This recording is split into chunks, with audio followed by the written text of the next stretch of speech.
சோர்ந்து போக வேண்டாம். போவதில்லை என்னோடு நீர் உண்டு.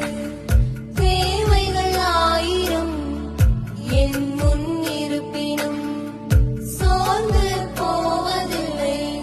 ஆமென் அப்பா, நீங்க எங்களோடு இருக்கிறீங்க. தேவை காட்டிலும் பெரியவர் நீரல்லோ, நினைப்பதை காட்டிலும் செய்பவர் நீரல்லோ. தேவை காட்டிலும் பெரியவர் நீரல்லோ. ஆமென் அப்பா, நீங்க பெரிய தேவன். செய்பவர் சரி சொல்லலாம். நீங்கதான்ப்பா. அப்பா, நீங்க நம்பிக்கைப்பா. ஆமென். Thank you Lord. உம்மை அன்றி வேறு துணை